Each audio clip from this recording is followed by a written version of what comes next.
अस्सलामु अलैकुम वरहमतुल्लाहि वबरकातुह।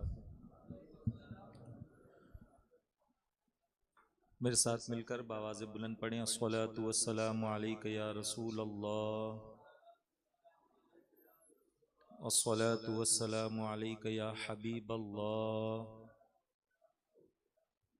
अस्सलातु वस्सलामु अलैका या नबी अल्लाह, अस्सलातु वस्सलामु अलैका या नूर अल्लाह व अला आलिका व अस्हाबिका या नूर अल्लाह सल्लल्लाहु तआला अलैका वसल्लम। अल्लाहुम्मा सल्लि अला सय्यिदिना व मौलाना मुहम्मदिन व अला आलिहि व सहबिहि व बारिक वसल्लिम। एक मरतबा बुलंद आवाज़ से कहें अल्हम्दुलिल्लाह। अल्लाह का फ़ज़ल है कि अल्लाह रब्बुल इज़्ज़त ने हम सब को अपने और अपने हबीब के ज़िक्र की महफ़िल में शरीक होने की तौफ़ीक़ अता फ़रमाई। This program is not open for all but open for all via SDI channel, through SDI channel. Those who are interested they can watch this program live, but आप लोगों को हमने स्पेशली इनविटेशन देकर यहाँ पर बुलाया है।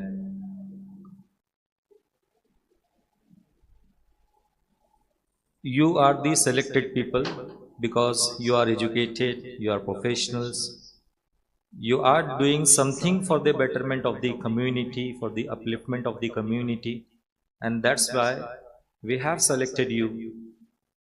Not only we have selected you, Allah Rabbul Izzat has selected you. अल्लाह ने आपको सेलेक्ट किया है, चुन लिया है। और जब कहीं चुना जाता है, जब कहीं सिलेक्शन होता है, तो फिर परफॉर्म करना होता है, फिर परफॉर्म करना होता है, क्योंकि जब परफॉर्म करते हैं तो फिर चुना जाता है। Let me give you an example. अगर कोई पढ़ा लिखा शख्स अपने इलाके की किसी कमेटी के लिए या मस्जिद के ट्रस्ट के लिए सदर की पोजीशन के लिए अगर खड़ा हो जाए और लोग उस पर भरोसा करके उसको चुन लें अपने वोट के जरिए, वोटिंग के जरिए, अपनी सिलेक्शन की खुशी तो खूब मनाए लेकिन बाद में कुछ करे नहीं, तो नेक्स्ट टाइम उसको लोग नहीं चुनेंगे। पता चला कि परफॉर्म करना होगा। If you want to get selected again, अगर आपको वापस सेलेक्ट होना है तो यू नीड टू परफॉर्म। इसी तरह से बारगाह इलाही में भी ये जो जिक्र हम कर रहे हैं, दीन की फिक्र जो हम कर रहे हैं, ये हमारी बख्शिश का जरिया बनने वाली है। It should not be limited, ये लिमिटेड नहीं होना चाहिए, बल्कि जब तक जिंदगी की आखिरी सांस चल रही है तब तक इससे हमारा रिश्ता मजबूत होना चाहिए। दीन की खिदमत से, दीन की फिक्र से, कौम की फिक्र से हमारा रिश्ता मजबूत होना चाहिए। यही फिक्र हमारी बख्शिश का जरिया बन सकती है, यही फिक्र जरिया बन सकती है। यहाँ एक जुमला मुझे अभी याद आया, मैं आपके सामने पेश कर दूं, और मैं आप तमामी हज़रात से गुजारिश करूंगा कि माशाअल्लाह पहले से तशरीफ तो लाए हैं लेकिन पता नहीं क्यों स्कैटर्ड बैठे हुए हैं, बिल्कुल फैल फैल कर। आगे काफ़ी कुर्सियाँ खाली हैं, अगर थोड़ा सा आप जहमत बर्दाश्त करें और करीब आकर बैठ जाएं, आगे पहले से बैठ जाएं तो बहुत अच्छा होगा, क्योंकि फिर एंड टाइम पे हमको जो पीछे से आएंगे उनको आगे लेके आके बिठाना, ये थोड़ा सा हमारे लिए डिफिकल्ट हो जाता है। अल्लाह आप सबको जज़ाए खैर अता फरमाए।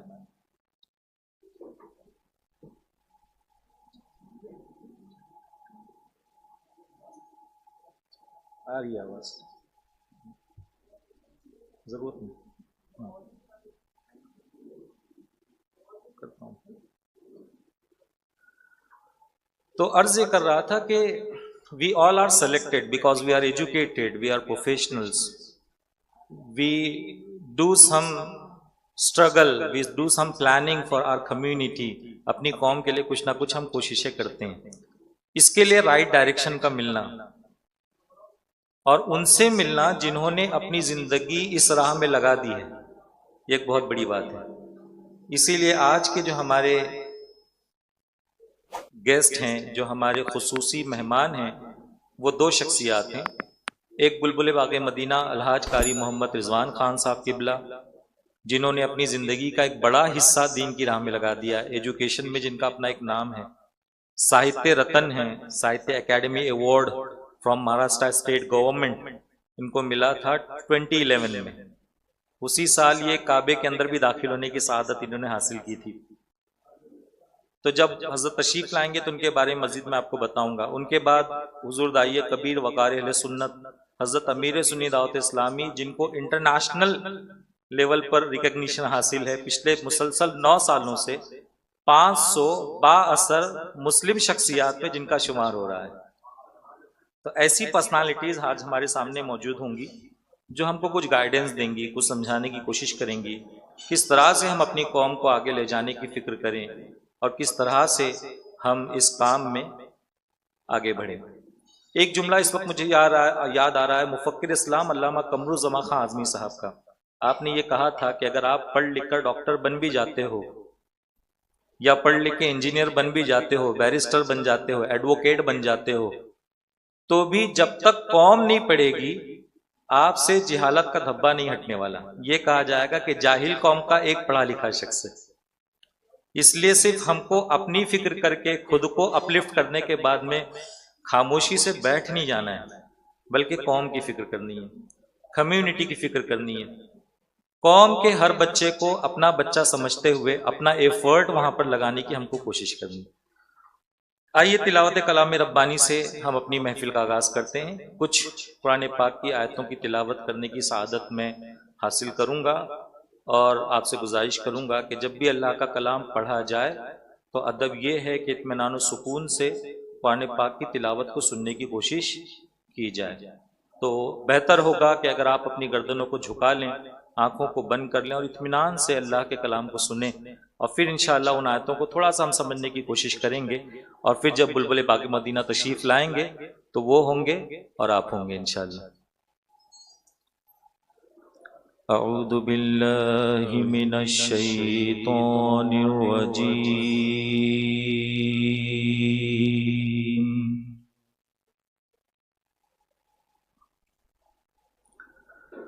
बिस्मिल्लाहिर रहमानिर रहीम।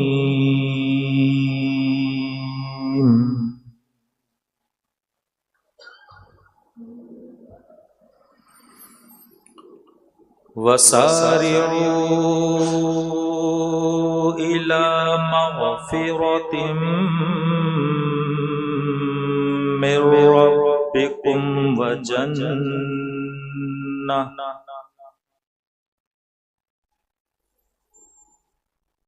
वजन्नतिन अर्दुहा अस्समावातु वल अर्दु उइद्दत लिल मुत्तक़ीन।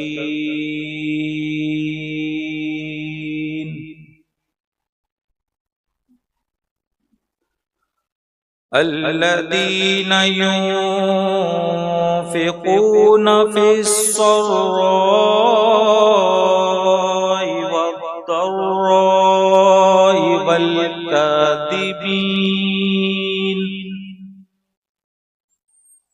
वल्कादिमीनल ग़ैज़ वल्आफ़ीना अनिन नास वल्लाहु युहिब्बुल मुहसिनीन।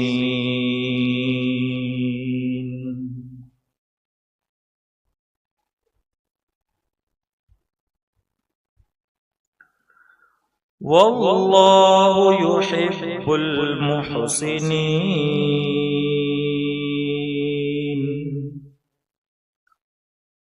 सदक़ल्लाहुल अज़ीम।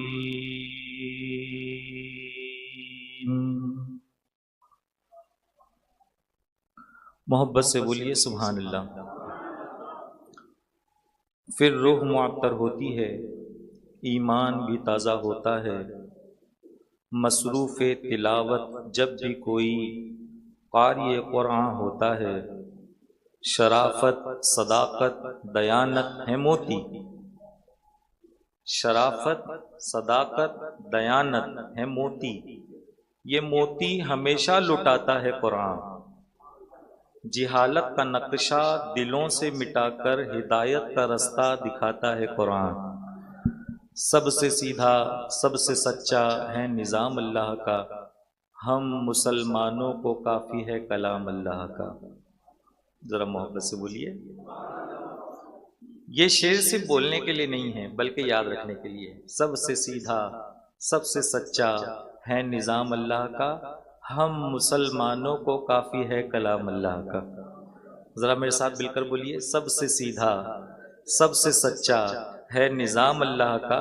हम मुसलमानों को काफ़ी है कलाम अल्लाह का। लेकिन प्रॉब्लम यह है कि इस कलाम को हम उस वक्त खोलते हैं जब किसी का इंतकाल होता है, उससे पहले नहीं। और अब तो वो हमारे इलाके में घाटकोपर में तो 3-3 मदारिस हैं। उनके यतीम बच्चों को बुला लीजिए, वो पढ़ लेंगे और हम बाहर टेबल पे बैठे होंगे। तो अगर ऐसी औलाद हमने पाई है कि जो हमारे लिए इसाले सवाब तक नहीं कर सके, तो फिर हमने क्या किया? ऐसी ही कुछ बातों को आज हमको यहाँ पर समझना है, समझने की कोशिश करनी है। मैं कुछ जिन आयतों की मैंने तिलावत की, इसको थोड़ा सा इसका तर्जमा आपके सामने पेश करता हूँ ताकि इसको आप याद रखें, इसको समझने की कोशिश करें। सूरह आल इमरान की आयत नंबर 133, 134 एंड 135, ऐसी 3 आयतों की मैंने तिलावत की है, जिसमें अल्लाह फरमाता है वसारिऊ, और दौड़ो। दौड़ो का मतलब जल्दी करो, डोंट डिले, डिले मत करो, जल्दी करो। किसमें जल्दी करो? फरमाया इला मगफिरतिम मिर रब्बिकुम, अपने रब की मगफिरत पाने में, अपने रब की बख्शिश पाने में जल्दी करो। इसमें डिले मत करो। हम नहीं जानते कि कब अचानक हमारी मौत हमारे सामने आकर खड़ी हो जाएगी। We don't know about it, हमको नहीं पता है। ऐसे कितने इंसिडेंट्स हैं जो हमारी निगाहों के सामने होते हैं, जिसमें हम देखते हैं अभी थोड़े दिन पहले मरकज इस्माइल हबीब मस्जिद पे एक बंदा रेगुलर आता है और एक खास किस्म का कपड़ा पहनकर वो हमेशा मरकज पे आता है। पिछले साल राजापुर के इज्तिमा से रिटर्न आते वक्त वो हमारे साथ था। डॉक्टर अपने एडवोकेट जिया साहब को याद होगा, हम उसको शेर शेर बोल रहे थे, शेर कहाँ है, शेर कहाँ है। लेकिन शायद एडवोकेट जिया इस बात को जानते कि नहीं जानते, पिछले हफ्ते शनिचर के दिन नमाज असर में एक मस्जिद में नमाज की हालत में उनका इंतकाल हो गया। इन्ना लिल्लाहि व इन्ना इलैहि राजिऊन। तो पता नहीं कब मौत सामने आकर खड़ी हो जाए, we don't know about it. So इसको डीले मत करो। सबसे प्रायोरिटी वाला काम ये है कि इससे पहले कि दुनिया से जाओ, अपनी बख्शिश का काम करके जाओ। वसारिऊ इला मगफिरतिम मिर रब्बिकुम, और फरमाया वह जन्ना, और जल्दी करो, दौड़ो किसकी तरफ? जन्नत की तरफ। इसको डिले नहीं करो। इसमें अल्लाह ने जल्दी का हुक्म दिया, इसमें जल्दी करो। ये वो काम है जिसको डिले मत करो। घाई करते हैं ना हम लोग बहुत सारे कामों में, तो घाई का काम अल्लाह उसके हबीब को पसंद नहीं, मना फरमाया गया जल्दबाजी के काम से। लेकिन ये ऐसे काम है जिसमें जल्दी का हुक्म दिया गया, इसमें जल्दी करो अपनी मगफिरत का इंतजाम करने में, जन्नत में दाखिले के लिए जल्दी करो। फिर आगे अल्लाह ने फरमाया वो जन्नत कैसी है? फरमाया अर्दुहस समावातु वल अर्द, जिसकी चौड़ाई में समा जाए जमीन और आसमान। इसका मतलब यू कांट इमेजिन जन्नत कितनी बड़ी है, आप उसका इमेजिनेशन नहीं कर सकते। बस उसकी कोशिश करो कि उसमें दाखिला मिल जाए, किसी तरह से उसमें एंट्री मिल जाए। फिर फरमाया उइद्दत लिल मुत्तकीन, तैयार रखी है किसके लिए? तकवा वालों के लिए। जो लोग तकवा वाले हैं उनके लिए तैयार रखी है। अब आगे जो खास आयतें हैं जिसकी वजह से मैंने इन आयतों का इंतखाब किया पढ़ने के लिए, वो तकवा वाले लोग कौन हैं? तो उमूमन तकवा वाला हम किसको समझते हैं? जो नमाजों की पाबंदी करता है। यकीनन नमाज भी तकवा का जरिया है। जैसे कि अल्लाह ने कुरान पाक में फरमाया या अय्युहन नासु उबुदू रब्बकुमुल्लज़ी खलक़कुम वल्लज़ीना मिन क़ब्लिकुम लअल्लकुम तत्तक़ून। ए लोगों, उस रब की इबादत करो जिसने तुमको पैदा किया, तुमसे पहले के लोगों को पैदा किया। क्यों इबादत करो? फरमाया लअल्लकुम तत्तक़ून, ताकि तुम तकवा वाले बन जाओ। इबादत का मकसद अल्लाह ने बयान फरमा दिया। रोजे की जब बात आई फरमाया या अय्युहल्लज़ीना आमनू कुतिबा अलैकुमुस्सियाम कमा कुतिबा अलल्लज़ीना मिन क़ब्लिकुम लअल्लकुम तत्तक़ून। ऐ ईमान वालो, तुम पर रोजे फर्ज किए गए जैसे कि पहले के लोगों पर फर्ज हुए थे। क्यों फर्ज किए गए? अल्लाह तो बंदों से बड़ी मोहब्बत फरमाता है, फिर क्यों भूखा प्यासा रख रहा है, फिर क्यों बीवी से दूर रख रहा है, क्यों इन चीजों से मना किया जा रहा है? तो फरमाया लअल्लकुम तत्तक़ून, ताकि तुम तकवा वाले बन जाओ। तो नमाज का रिजल्ट क्या, इनाम क्या? नमाज का तकवा। इबादतों का इनाम क्या? तकवा। तो हमारी इबादत कबूल हुई कि नहीं हुई कैसे पता चलेगा? तकवा मिला मतलब इबादत कबूल। अब वो तकवा वाले कौन है, तकवा वालों की पहचान क्या है? तो कुरान पाक में कई जगहों पर अल्लाह ने उनकी पहचान बयान फरमाई, लेकिन यहां अल्लाह ने जो पहचान बयान फरमाई उसको थोड़ा सा हमको समझने की जरूरत है। तकवा वाले कौन है? तो अल्लाह ने फरमाया अल्लदीना युनफिकूना फिस्सर्राई वद्दर्रा, वो जो खुशी हो या गम हो, सेलिब्रेशन हो या टेंशन हो, अल्लाह की राह में अपने माल को खर्च करते हैं। अल्लाह की राह में खर्च करने से पीछे नहीं हटते, खर्च करते हैं अल्लाह की राह में। ऐसे नहीं कि अभी बहुत मिल गया तो खर्च कर रहा हूं, थोड़ा भी तंगी है इसलिए अब नहीं करूंगा, ऐसे नहीं। हर हाल में अल्लाह की राह में खर्च करते हैं। फिर फरमाया वल कादिमीनल गैज़, और गुस्से को पीने वाले। जरा मोहब्बत से बोल दीजिए सुभान अल्लाह। पता चला हमारा दीन हमको सिर्फ रुकू कैसे करना, सजदा कैसे करना, ज़कात कैसे देना, सिर्फ इबादत सिखाने वाला दीन हमारा दीन नहीं है। हमारा दीन हमें मामलात भी सिखाता है, कैसे एक दूसरे से बिहेव किया जाए, सोसाइटी में सुकून कैसे रखा जाए, पीस कैसे कायम किया जाए। वल कादिमीनल गैज़, गुस्से को पीने वाले। फिर फरमाया वल आफीन अनिन नास, लोगों को माफ करने वाले, लोगों को माफ करने वाले। या हमने देखा है जो लोग ज्यादा नमाजें पढ़ते हैं वो ज्यादा जलाल वाले होते हैं।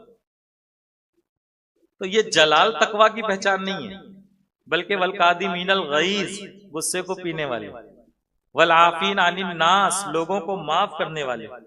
फिर आगे अल्लाह ने फरमाया वल्लाहु युहिब्बुल मुहसिनीन, और अल्लाह नेक लोगों से मोहब्बत फरमाता है। पता चला ये लोग नेक हैं जिनका अपने दूसरे भाइयों के साथ मामला अच्छा है, मामलात जिनके अच्छे हैं, जो माफ करते हैं, जो गुस्से में आने के बाद गाली गलौज नहीं करते हैं, जो ये नहीं बोलते हैं कि अभी मैं बताता हूं मैं कौन हूं, अभी देख तेरे को बताता हूं किससे तू लगा है, ऐसे नहीं, बल्कि अपने गुस्से को पी जाते हैं। आपको पता है हजरत इमाम अली मकाम रदिल्लाहु तआला अन्हु का गुलाम एक मरतबा आपकी खिदमत में हाजिर हुआ कुछ खाने की डिश लेकर, और वो उसके हाथ से गिर गई। हजरत इमाम अली मकाम ने उसे जलाल भरी निगाहों से देखा तो उसने कुरान पाक की इसी आयत की तिलावत उनके सामने की। माशाअल्लाह।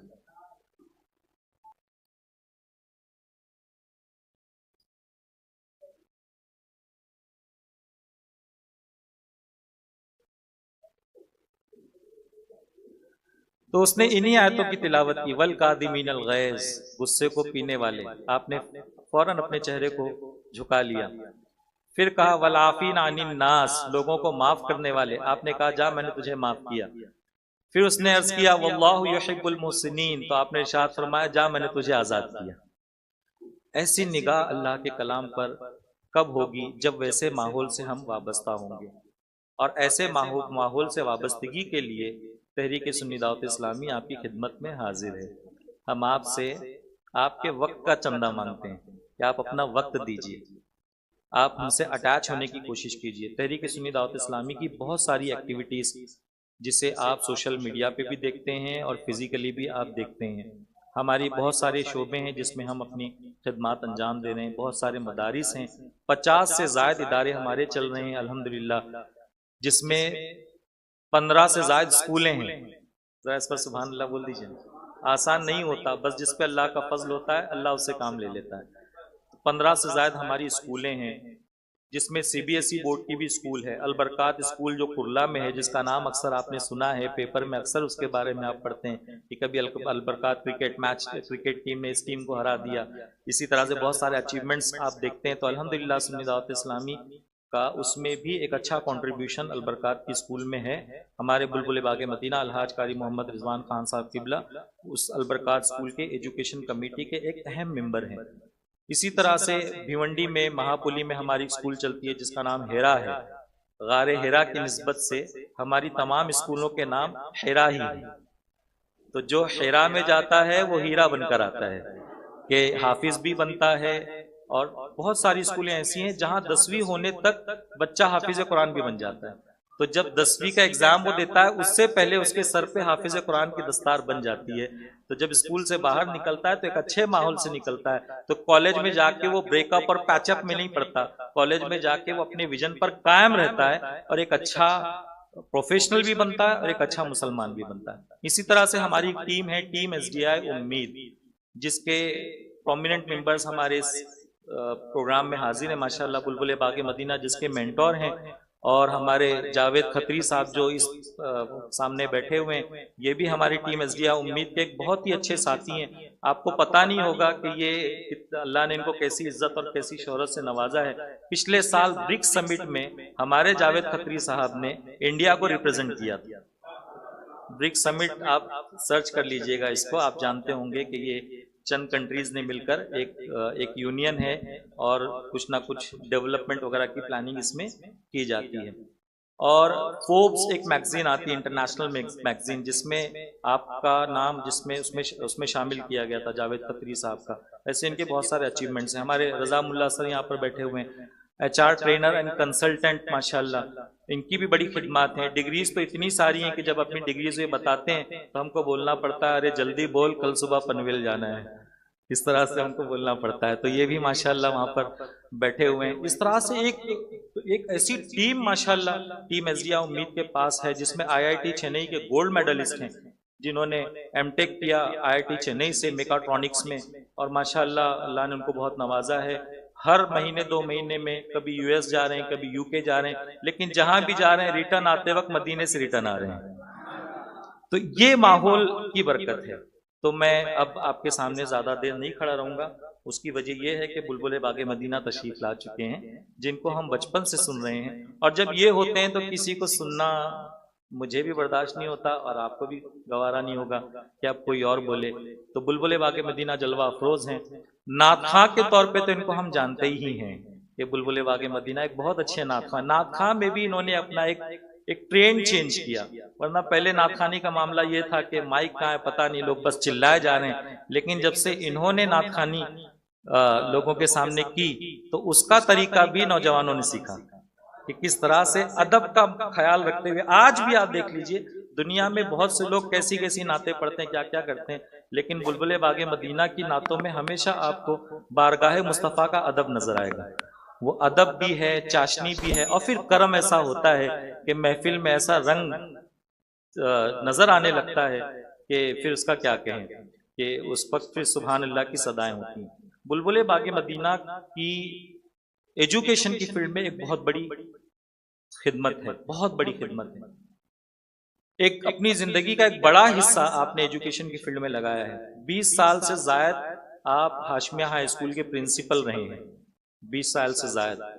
इसी तरह से ईयर 2011 में आपको साहित्य academy award Maharashtra state government की तरफ से आपको दिया गया था। तो हमारे बुलबुल बाग मदीना साहित्य रत्न है, साहित्य रत्न है। कई बार आपके कई जो ये होते हैं ना कि पेपर में, न्यूज़पेपर्स वगैरह में आपके लिटरेचर्स, आपका इंटरव्यू कई न्यूज़पेपर्स में कई मर्तबा शाया हुआ है।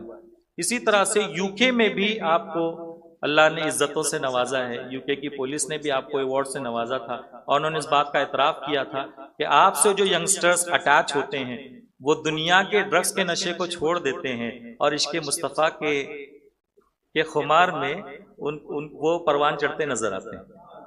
जरा मोहब्बत से बोलिए ना। और फिर उनकी जबान पर जारी होता है कि ऐ इश्क तेरे सदके जलने से छूटे सस्ते, जो आग बुझा देगी वो आग लगाई है।